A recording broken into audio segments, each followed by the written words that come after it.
حضرت موسیٰ علیہ السلام فرعون کے غرق ہونے کے بعد بنی اسرائیل کے ساتھ بحیرہ احمر پار کر کے وادی سینا کی جانب چل پڑے۔ رستے میں ایک ایسی قوم کے پاس سے گزرے جو بتوں کو پوجتی تھی۔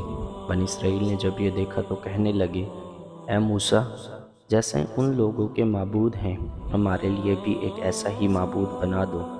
موسیٰ علیہ السلام نے کہا، تم بڑے ہی جاہل ہو، یہ لوگ جس کام میں لگے ہوئے ہیں یہ تباہ کیے جائیں گے، اور ان کا یہ کام محض بے بنیاد ہے۔ فرمایا، کیا اللہ تعالیٰ کے سوا تمہارے لیے کوئی اور معبود تلاش کروں، حالانکہ اس نے تم کو تمام جہان والوں پر فوقیت دی۔ حضرت موسیٰ علیہ السلام اپنی قوم کو لے کر آگے بڑھے۔ اللہ تعالیٰ نے بنی اسرائیل کی ہدایت اور رہنمائی کے لیے حضرت موسیٰ علیہ السلام کو آسمانی کتاب دینے کا فیصلہ کیا۔ چنانچہ اللہ عز و جل نے آپ علیہ السلام کو 30 راتوں کے لیے کوہ طور پر بلایا، جس میں مزید 10 راتوں کا اضافہ کر کے اسے 40 راتیں کر دی۔ حضرت موسیٰ علیہ السلام نے کوہ طور پر جانے سے قبل اپنے بھائی حضرت ہارون علیہ السلام کو اپنا جانشین مقرر کیا۔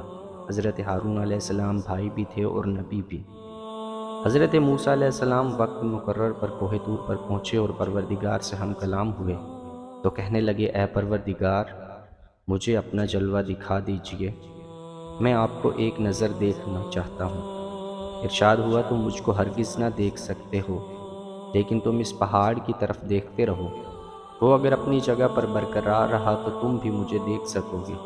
اور جب ان کے رب نے پہاڑ پر تجلی فرمائی تو تجلی نے اس کے پرخچے اڑا دیے اور موسیٰ علیہ السلام بے ہوش ہو کر گر پڑے۔ پھر جب ہوش میں آئے تو عرض کیا، بے شک آپ کی ذات پاک ہے، میں آپ کے حضور میں توبہ کرتا ہوں اور میں سب سے پہلے آپ پر ایمان لانے والا ہوں۔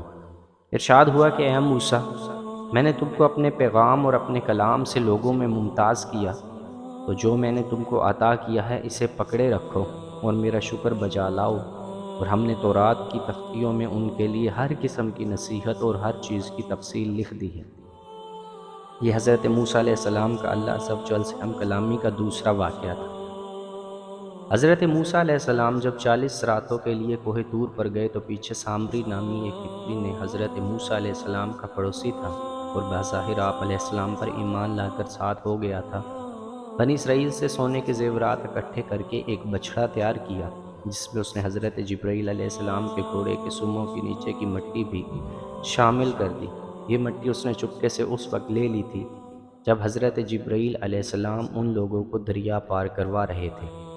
یہ بچڑا جب تیار ہو گیا تو یہ کچھ بیل کی آواز نکالتا، یعنی جب اس میں ہوا داخل ہو جاتی تو اس میں گائے یا بیل کی آواز نکلتی۔ اس آواز سے سامری نے بنی اسرائیل کو گمراہ کیا اور بولا، یہی تمہارا اصل معبود ہے۔ قرآن پاک میں ہے، پھر اس نے ان کے لیے ایک بچڑا بنا دیا، یعنی بچڑے کا بت جس کی گائے کسی آواز بھی تھی۔ پھر کہنے لگے کہ یہی تمہارا معبود ہے، اور موسیٰ کا بھی، لیکن موسیٰ بھول گیا ہے۔ حضرت موسیٰ علیہ السلام جب تورات لے کر واپس آئے تو دیکھا کہ بنی اسرائیل سامری کے بچڑے کی پرستش کر رہے ہیں۔ آپ علیہ السلام کو سخت ناگوار گزرا۔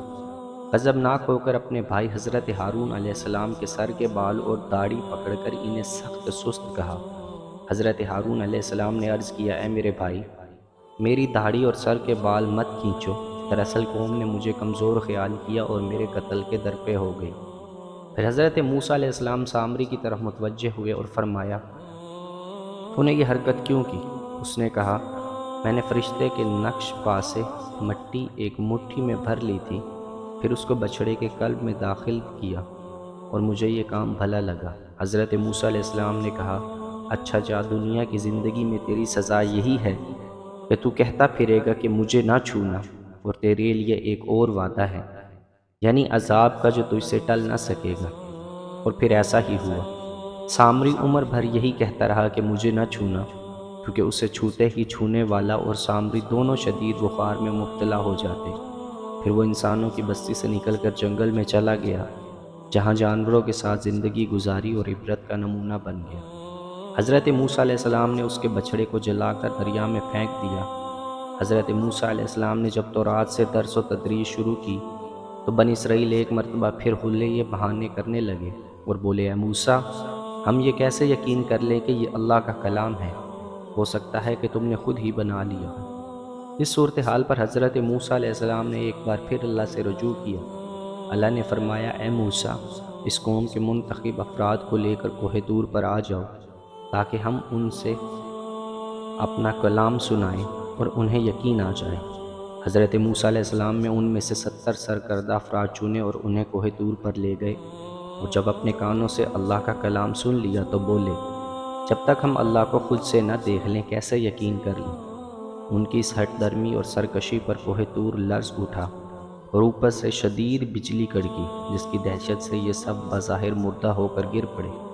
حضرت موسیٰ علیہ السلام نے اللہ جل شانہ سے دعا کی، جس پر اللہ نے ان سب کو دوبارہ کھڑا کر دیا، اور پھر یہ سب گڑ گڑا کر توبہ استغفار کرنے لگے۔ اللہ تعالیٰ نے ان کی دعا قبول کر لی۔ یہ لوگ قوم کے پاس واپس آئے اور توحید اور حضرت موسیٰ علیہ السلام کی رسالت کی گواہی دی، مگر کچھ ہی دن گزرے تھے کہ حسب عادت پھر شرک میں مبتلا ہو گئے۔ اس مرتبہ اللہ تعالیٰ نے ان کے سروں پر کوہ طور کو معلق فرما دیا۔ قرآن پاک میں ارشاد ہے، اور جب ہم نے تم سے وعدہ لیا اور تم پر طور پہاڑ لا کھڑا کر دیا اور حکم دیا کہ جو کتاب ہم نے تم کو دی ہے اس کو مضبوطی سے پکڑے رہو، اور جو کچھ اس میں ہے اسے یاد رکھو تاکہ عذاب سے محفوظ رہو۔ بنی اسرائیل اپنے سروں پر کوہ طور کو دیکھ کر بہت زیادہ خوفزدہ ہو گئے کہ کہیں اس بڑے پہاڑ کے نیچے دب کر ختم نہ ہو جائے۔ چنانچہ وہ سجدے میں گر کر توبہ استغفار کرنے لگے۔ پھر حضرت موسیٰ علیہ السلام کی درخواست پر اللہ نے ایک بار پھر انہیں معاف کر دیا۔ اللہ رب العزت نے حضرت موسیٰ علیہ السلام کو ارض مقدسہ یعنی ملک شام جانے اور اپنے باپ دادا کی سرزمین کافروں سے چھڑوانے کا حکم دیا۔ حضرت موسیٰ علیہ السلام بنی اسرائیل کو لے کر وہاں پہنچ گئے۔ اس وقت وہاں پر قوم جبارین کا قبضہ تھا۔ یہ لوگ عجیب و غریب، خوفناک شکل صورت اور ہیبت ناک قد و قامت کے مالک تھے۔ ان کے ظلم، ستم و قہر و جبر کی داستانیں عام تھیں۔ بنی اسرائیل نے جب شہر سے باہر ان کے حالات سنے تو شہر میں داخل ہونے اور ان سے جہاد کرنے سے انکار کر دیا۔ وہ بولے کہ موسیٰ، جب تک وہ لوگ وہاں ہیں ہم ہرگز وہاں نہیں جائیں گے۔ اگر لڑنا ہی ضروری ہے تو آپ علیہ السلام اور آپ کا پروردگار جا کر ان سے لڑائی کر لیں، ہم تو یہیں بیٹھے ہیں۔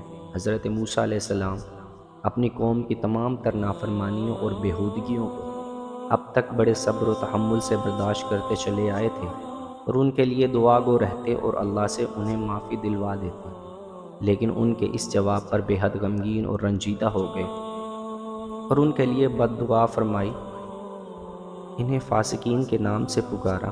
اللہ جل شانہ نے اپنے رسولوں کی دعا قبول فرمائی اور انہیں مصر اور شام کے درمیان میدان تہیہ میں قید کر دیا، اور وہ 40 سال اس میدان میں بھٹکتے رہے۔ حضرت موسیٰ علیہ السلام اور حضرت ہارون علیہ السلام بھی ان کے ساتھ تھے، جو ان کی غلطیوں اور نافرمانیوں پر اللہ سے معافی طلب کرتے رہتے، جس کی برکت سے سزا کے دوران بھی اللہ تعالیٰ کی نعمتیں برستی رہیں۔ انہوں نے حضرت موسیٰ علیہ السلام سے دھوپ کی شکایت کی تو آپ علیہ السلام کی دعا سے ان کے سروں پر ابر کا سایہ کر دیا۔ پھر بھوک کی شکایت کی تو حضرت موسیٰ علیہ السلام کی دعا سے اللہ تعالیٰ نے من و سلوہ نازل فرمایا۔ من ایک قسم کے دانے جو زمین میں پھیلے ہوئے تھے، بنی اسرائیل انہیں پیس کر روٹی بنا لیتے، جبکہ سلوہ ایک قسم کے پرندے تھے جو دریا کی طرف سے آتے تھے۔ مدتوں یہ لوگ من و سلوہ کھاتے رہے۔ ان کے میلے کپڑے ہوتے اور نہ ہی پھٹتے۔ جب ان کو پانی کی حاجت ہوتی تو وہ بھی عطا کر دیا جاتا۔ اللہ تعالیٰ نے فرمایا، اور جب موسیٰ نے اپنی قوم کے لیے پانی مانگا تو ہم نے کہا کہ اپنی لاٹھی زمین پر مارو، تو اس میں سے 12 چشمے پھوٹ نکلے، اور تمام لوگوں نے اپنا اپنا گھاٹ معلوم کر کے پانی پی لیا۔ ہم نے حکم دیا، اللہ کی عطا فرمائی ہوئی روزی کھاؤ پیو اور زمین پر فساد نہ کرتے پھرو۔ بنی اسرائیل نے حسب عادت نعمت خداوندی کی ناشکری کرتے ہوئے ادنیٰ چیزوں کی فرمائش کر دی۔ قرآن پاک میں ارشاد ہے، اور جب تم نے کہا کہ اے موسیٰ ہم سے ایک قسم کے کھانے پر ہرگز صبر نہ ہو سکے گا، اس لیے اپنے رب سے دعا کیجئے کہ وہ ہمیں زمین کی پیداوار یعنی ساگ، ککڑی، گیہوں، مسور اور پیاز دے۔ آپ علیہ السلام نے فرمایا، بہتر چیز کے بدلے ادنیٰ چیز کیوں طلب کرتے ہو؟ وادی تہیہ میں بنی اسرائیل کے ساتھ اللہ کے 2 پیغمبر حضرت موسیٰ علیہ السلام اور حضرت ہارون علیہ السلام، حضرت یوشع بن نون اور حضرت کالب بن یوحنا بھی تھے، اور اللہ تعالیٰ نے ان کے طفیل بنی اسرائیل کو 40 سال قید اور سزا کے دوران بھی اپنی نعمتوں سے نوازا۔